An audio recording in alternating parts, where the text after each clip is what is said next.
Yo dudes! Welcome to easy peanut butter choc chip cookies.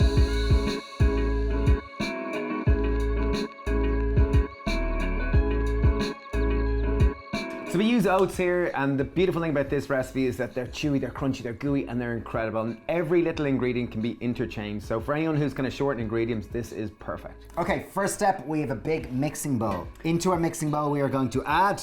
We have 90 grams of rolled oats altogether. We've decided to blend up 45 grams of our oats just in a blender until we made an oat flour. So it just means you'll use less ingredients. If you do not have the ability to blend them, that will do fine. You're just going to end up with a finer crumb. Next up, we've got 100 grams of coconut sugar, or use caster sugar, any kind of granulated sugar. We're using coconut just because we like the flavor and it's a bit higher in fiber. 1 teaspoon of baking powder, in it goes. A pinch of salt. And that's all the dry ingredients. Just get your hands in and give them a nice mix. Obviously, make sure your hands are clean. Next step, we're going to soak our flax out. So we have 3 tablespoons of water here in a little bowl. I'm going to put 1 tablespoon of ground flax in and just give it a nice little mix. We're going to leave that sit for 5 minutes until it coagulates, and that's going to function as the binder. Okay, so now it's time to mix our wet ingredients with our dry ingredients. And the beautiful thing about this is there's no refined oil. So we're using peanut butter or almond butter, whichever you have. Just make sure it's well mixed. So that's 125 grams of peanut almond butter, or if you're allergic to nuts or just don't like nuts, use tahini or sunflower seed butter. Okay, we've got vanilla extract or vanilla essence. We're going to go in with a teaspoon. Last and final, we have our ground flax. We've 40 grams of choc chips, which I'm going to add in now.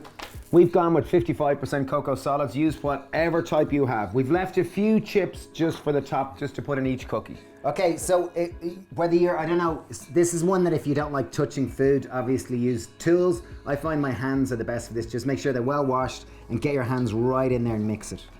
So it's quite a dry batter. It's going to come into a nice tight bowl, and what we're going to do from here is we're going to divide them up into little balls, about the size of a squash ball. And don't worry, if the batter does seem quite dry, once the sugar melts, it will hold it all together and they end up chewy and crispy and delicious.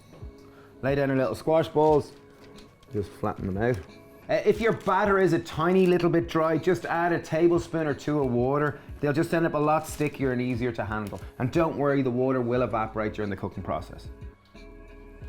So I kept about 10 grams of choc chips just to put in the top here.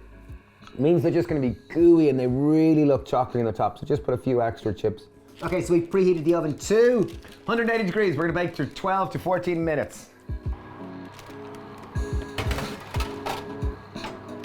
So we baked them for about 12 to 14 minutes, just until they kind of cool and the chocolate looks great. So one of the hardest part of cookies is just making sure they cool. Okay, so here we go. So these are fantastic. They're wonderful to make at home. If you want to learn more about how to cook recipe frameworks in terms of biscuits, brownies, dinners, desserts, breakfast, everything, we've got an ultimate vegan cooking course which teaches you the frameworks and principles. If you don't have time, now is a great time, particularly in terms of if you're still on lockdown or quarantine. This course uses kitchen staples. Click the link down below for more details. Thanks for watching. Cheers.